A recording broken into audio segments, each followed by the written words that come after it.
Assalamualaikum warahmatullahi wabarakatuh. Selamat pagi anak-anak. Selamat bertemu lagi dalam pembelajaran matematika nggih. Untuk semester 2 di awal Januari ini kita masih belajar secara daring, masih menggunakan media yang sama seperti semester 1 kemarin nggih. Mohon maaf kalau kemarin kurang jelas itu. Tolong untuk semester 2 ini, kalau kalian belum jelas bisa ditanyakan nggih, karena memang situasinya belum memungkinkan untuk tatap muka, jadi kita masih belajar secara daring atau menggunakan PJJ nggih, pembelajaran jarak jauh. Kemarin nilainya sudah kalian terima, sudah lihat rapotnya. Kalau belum memuaskan, tolong mulai sekarang dipersiapkan dengan baik ya, karena kalian sudah kelas 9 semester 2, sebentar lagi lulus. Jadi tolong materinya dipelajari baik-baik. Sudah siap ya? Untuk materi semester 2 ini semuanya geometri. Jadi kita perlu mungkin penggaris, jangka, kertas berpeta, dan seterusnya itu kita perlukan ya. Jadi nanti setiap pembelajaran tolong ditulis materi-materi penting, kemudian dipelajari contoh-contoh soalnya. Terima kasih. Kita mulai nggih. Mulai bab pertama, kesebangunan dan kekongruenan. Untuk pertemuan pertama ini kita belajar tentang kekongruenan dua bangun datar. Tujuan pembelajaran kita kali ini adalah setelah kalian belajar secara daring, nanti kalian diharapkan bisa menjelaskan pengertian atau konsep dua buah bangun datar yang kongruen. Kemudian menyebutkan syarat dua buah bangun datar yang kongruen itu apa saja. Dan yang ketiga, bisa menentukan panjang sisi atau besar sudut pada dua buah bangun datar yang kongruen. Itu tujuan pembelajarannya. Oke ya, tolong disiapkan alat tulisnya. Kita mulai yang pertama, mengidentifikasi dua buah benda kongruen atau tidak. Kongruen itu apa toh? Kongruen itu sama dan sebangun. Jadi kalian bisa lihat gambar-gambar yang ada di sini. Saya gambar yang pertama, gambar mobil-mobilan. Ini bentuknya bagaimana? Sama nggih, ukurannya sama lah. Seperti ini berarti kongruen. Yang kedua, bentuknya tidak sama, ukurannya tidak sama, berarti ini tidak kongruen. Gambar kursi yang pertama sama ukuran sama bentuk, berarti ini kongruen. Yang kedua tidak kongruen. Gampang ya? Jadi hanya melihat yang kongruen, tidak kongruen. Pensil yang sebelah kiri kongruen, sebelah kanan tidak kongruen. Sebabnya apa? Bentuknya beda, ukurannya beda. Ini figura yang atas, ini kongruen. Figura yang bawah ukurannya tidak sama, berarti ini tidak kongruen. Bisa membedakan ya? Dua buah benda yang kongruen itu yang bagaimana?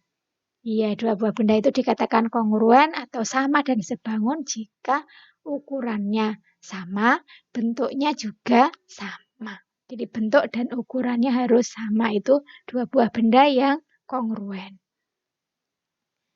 Kemudian untuk menemukan konsep dua buah bangun yang kongruen, kalian lihat masih mengamati lagi. Ini persegi panjang, kongruen. Kenapa kongruen? Bentuknya sama, ukuran sisi-sisinya juga sama. Yang kedua ini kongruen juga. Bintang-bintang ini kongruen. Tabung ini, gambarnya ini juga kongruen. Jadi amati. Nah, sekarang kita lihat yang tidak kongruen yang seperti apa. Misalnya ini. Kenapa tidak kongruen?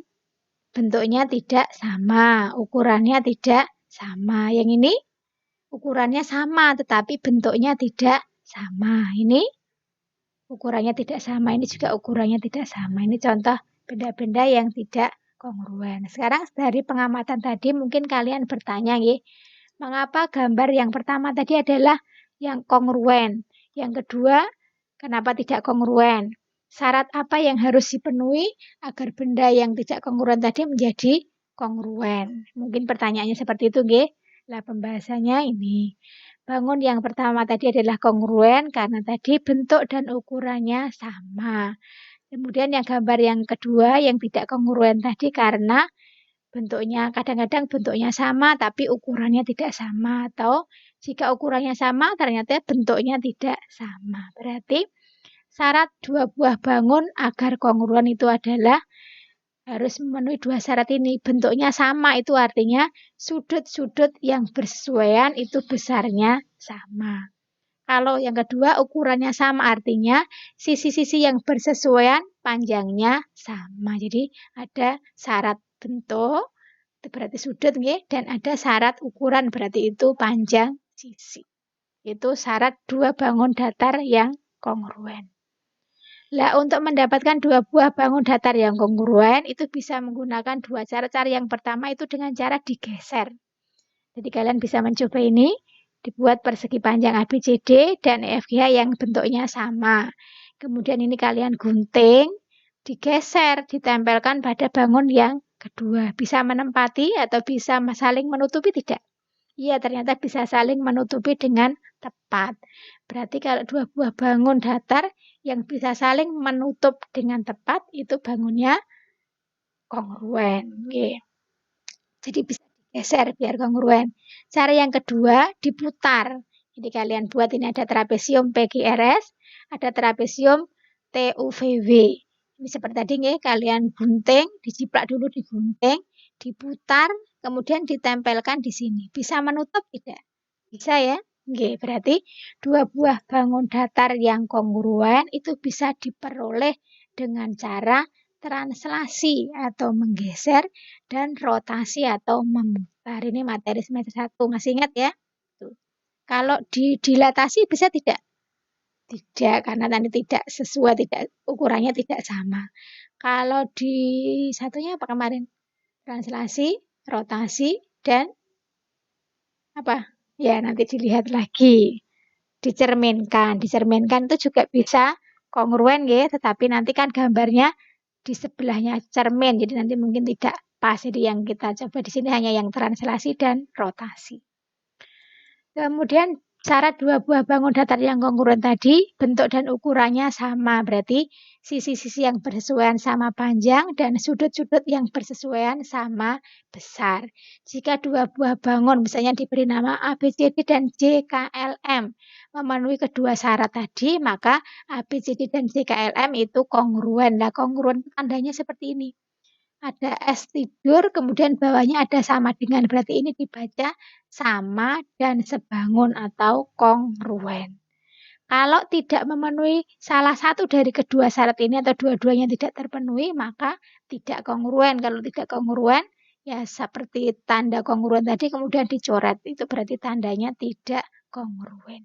Jadi harus ada syarat sisi dan syarat sudut, gitu ya.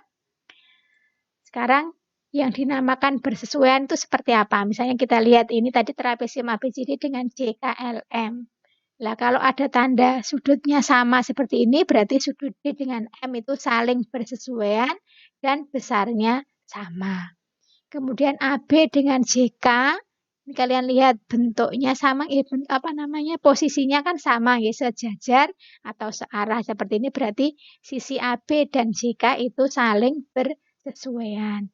BC dengan KL juga bersesuaian. Sudut K bersesuaian dengan siapa? K bersesuaian dengan B dan seterusnya. Berarti kalau kita lihat di sini sudut-sudut yang bersesuaian itu A dengan J, B dengan K, C dengan L, D dengan M. Itu ya. Nah, ini nanti kalau ada tulisan M itu artinya ukuran ya, berarti ukuran sudut A sama dengan ukuran sudut J.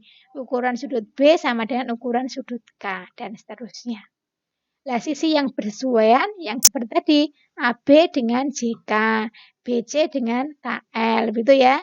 Kalian bisa menuliskan dengan melihat posisinya atau mengurutkan dari sudut ini. A dengan J, berarti kalau di sini A, B, berarti dengan JK, gitu ya. B dengan JK. BC bersesuaian dengan KL, dan seterusnya. Kemudian kalau menuliskan dua buah bangun yang kongruen itu sebaiknya dinyatakan berdasarkan titik-titik sudut yang bersesuaian. Jadi kalau ABCD kongruen dengan JKLM, boleh mulainya tidak dari A, misalnya dari B. BCDA, berarti ya berarti di sini harus urut KLMJ.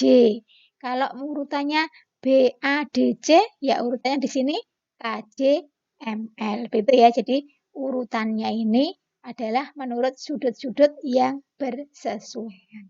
Gitu ya. Itu dua buah bangun datar yang kongruen. Sekarang contohnya untuk menentukan sisi dan sudut yang bersesuaian pada dua buah bangun datar yang kongruen, Karena tadi sifatnya sisi yang bersesuaian sama panjang, sudut yang bersesuaian sama besar, ya kita lihat saja. Ini ada ABCD dengan WXYZ seperti ini dua buah trapesium yang kongruen. Kalau disuruh mencari sisi yang bersesuaian, ya dilihat posisinya yang bersesuaian. Bersesuaian itu berarti kalau di sini sejajar atau searah. AB bersesuaian dengan WX, BC bersesuaian dengan XY, AD dengan WZ, DC dengan ZY. Begitu ya, itu sisinya. Sekarang sudut-sudut yang bersesuaian ya kalian lihat. A bersesuaian dengan W, B dengan X, C dengan Z, D dengan Z. Itu sudut dan sisi yang bersesuaian. Sekarang kalau ukurannya, misalnya diketahui, trapesium ABCD dan PQRS, ini kongruen. Sudah ada tanda-tandanya di sini. Nah, kalau diketahui ukurannya, sekarang kalian disuruh menentukan panjang sisi AD, DC, PQ, dan IR. Berarti kita tinggal melihat mana yang bersesuaian. AD. AD itu di sini. Oh, berarti bersesuaian dengan SP atau PS. Berapa panjangnya? 15. Berarti OAD panjangnya 15. Kemudian DC. DC bersesuaian dengan siapa? DC dengan SR. SR panjangnya 16. Gitu ya. PQ. PQ di sini bersesuaian dengan AB. Berarti panjangnya 40. Kemudian QR. Ini bersesuaian dengan BC. Berarti panjangnya 21. Nah, sudut yang bersesuaian misalnya di sini yang diketahui sudut A besarnya 60, sudut B besarnya 40. Berapa sudut R dan sudut S? Lihat, sudut R itu bersesuaian dengan C. Lah, C kan juga belum diketahui, tapi kita masih bisa mengingat sifat dari trapesium itu apa? Sepasang sisi yang berhadapan sejajar. Berarti kalau sejajar, maka B dan C itu namanya sudut dalam sepihak. Dalam sepihak itu jumlahnya 180. Yang ini juga sama, A dengan D. Itu juga sudut dalam sepihak, jumlahnya juga 180. Berarti kalau mencari sudut sudut T itu sama dengan 180 dikurangi B. B 40, berarti 180 kurangi 40, ketemunya 140. Berapa besarnya sudut S? S itu bersesuaian dengan D. Nah, D dengan A itu juga dalam sepihak, berarti sudut D 180 dikurangi A, dikurangi 60, 120. Itu ya. Itu kita sudah belajar tentang bangun datar yang kongruen atau sama dan sebangun. Gampang ya? Ya, nanti soal-soalnya tolong dipelajari, kemudian tugas sama kuisnya dikerjakan. Terima kasih, tetap semangat belajar dan tetap menjaga kesehatan. Jangan lupa berdoa, semoga pandemi segera berakhir dan kita bisa melakukan pembelajaran secara tatap muka. Sampai di sini kita akhiri. Assalamualaikum warahmatullahi wabarakatuh.